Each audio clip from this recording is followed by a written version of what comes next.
So in the last video I did, I made a beam out of scrap wood. In this video, I'm going to be installing the beam. G'day, my name's Stuart. Welcome to 𝗠𝗱 𝗦𝗂𝗃. Yes, we've got a beam to put up so that I can have a framework to put some tarps over so I can have somewhere to work out of the sun. Some of the things that I'm going to be doing in this are just pretty simple for me, but that's because I've been doing stuff like this for years. And one of the ways I learned on how to do stuff like this and how to think about how to do stuff like this was by hanging around old timers who knew what they were doing. Hang on, is he calling me an old timer? Not just because, you know, they taught me their skills, but I guess they sort of taught me how to think about problems and find ways of doing it. So I'm going to walk you through this process, which is going to include the mistakes, and hopefully you'll learn something. It's one of these videos, I guess it's kind of a woodworking vlog. Now, the first thing you need to be mindful of when you're doing stuff like this is safety, because even though this is a lattice beam, it is fairly heavy, and if it were to fall on yourself, that would be bad. And to that end, what I'm doing now is pre-drilling, so I don't have to do it at height. Now, I'll admit that having it up here is probably at height for most of you guys, but since that's because you're short. Now, that is a hole that's drilled big enough to take a 14G screw, which I'm going to attach to that post up there. Now, a 14G screw is enough to support the weight of the beam, but it's not really enough to secure it. And with wind loading and movement and stuff, this would fatigue and then break, and it will all come crashing down if I was to only rely on the screw. So what I'm going to do is put a block underneath it, and it's the block that will actually support the weight. And then the only thing the screw will do is hold it against the post. The reason I'm not putting the block on first is because I want to put one end of this beam up first, and then I'm going to raise the other end up, and it's going to pivot on this screw, which would be holding it against the post. If I put the block in, then I'd have to have some other way of holding against the post so it didn't fall off the block. So I'll put the block in afterwards. Now, before I do that, I've got to make sure that this is on top of the beam, because once it's secure, I won't be able to move this backwards and forwards to get on top of the beam. Ooh.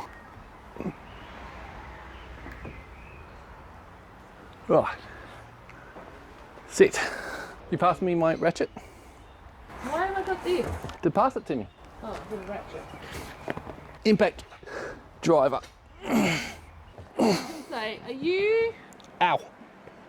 Is this, I suppose, are you classing this as a temporary structure? Yeah, it's totally dismantleable. Because I'm kind of looking at it going, is this just... Alright, okay. If the council comes along, I will take it down, if they want me to. Because I'm so reasonable. No, you're not. Got a problem though. And I think my problem is going to be that when I pull this back to get it up here, it's going to slip off that end. Let's hope not, eh? Oh, crash bang. Crash bang! Yep. Yep, there we go. Alright, well, let's just say that didn't go according to plan.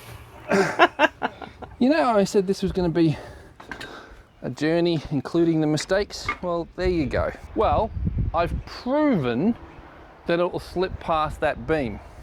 So we don't need to worry about it. We just need to put it up.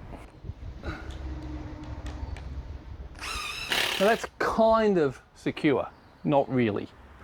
It won't be secure until we come back and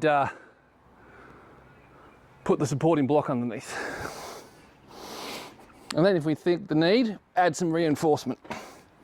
Now the tricky thing here is I'm not sure where to pre-drill the hole to support this.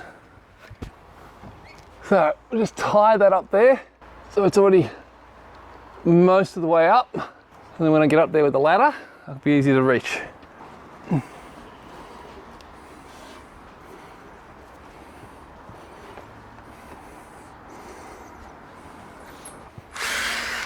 Okay. Now I've got the hole drilled, I'll just get the screw set in the hole. So it's one less thing to hold on to.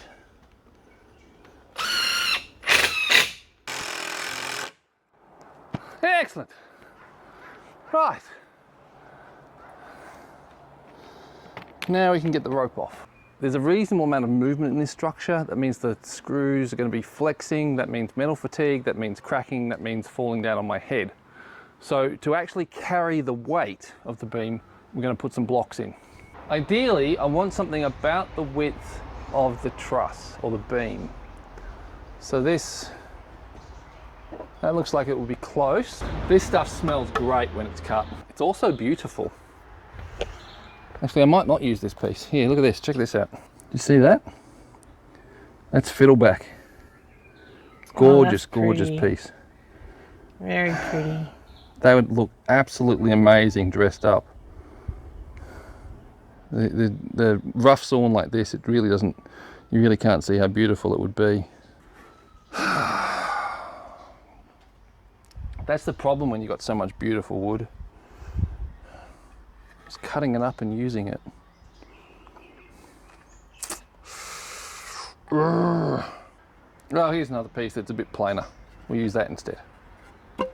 Now, whenever you've got your personal protective equipment in places like this, it's on the saw, ready to use, so I'm not tempted to just do 1 or 2 cuts without my earmuffs on.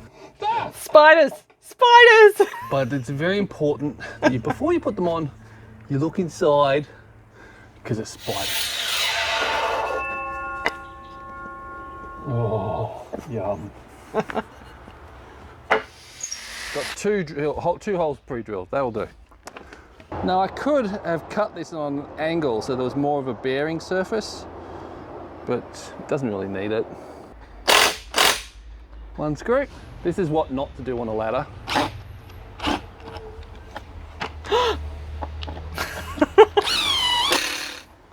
I am going to have no sympathy if you fall at any stage. Yeah, right. She wouldn't give me sympathy no matter what. Oh! Hey, Alan! Come here, matey. What would you like, sir? Down there on the ground is the bit for my impact driver. Could you grab it, please? Silver, next to the tree root. Thank you. Well done, Alan.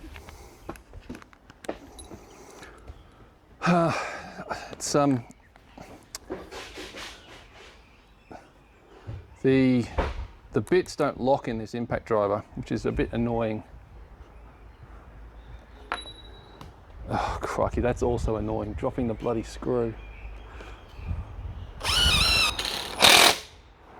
So a quick one, but now that is up in place, I can get to spreading the tarps over it to provide some shelter. Finally feel that this is starting to come together, and very soon I'll have a portable shelter. It's very important it's portable, because if it wasn't portable, if it was a permanent structure, then I'd have to get planning permission. Since it's a temporary structure, I don't. And while it's not a typical temporary structure, I think it's conventional enough in its shape and dimensions and materials that it won't scare the council too much if they do happen to come by. And of course, if they do, I'll then take it down to demonstrate that it's temporary, and I'll relocate it in another position to show that it's portable. And then if they come back, I'll do that again. Because I'm allowed to. You're allowed to set up a tent, for crying out loud. This is just an unconventional tent. What it will be when it's done. But anyway, if you enjoyed, remember to do all the things that convince the artificial people that you enjoyed the video, like liking and commenting, and even the big one, sharing, because that's caring. And if you like me and you just want to support me, not so much support what I do, because financial contributions via Patreon are not directly linked to my production of videos. I just get them done when I can. In the meantime, I'm going to join Lucky in saying hello to our neighbour. Hey? Is Tom there, Lucky? You saying hello? Or is it someone else? I don't think Tom's home, Lucky. Oh, it's the new neighbour across the road. Oh, well, maybe you should go say hello to them. Anyway, see you guys later. Bye-bye.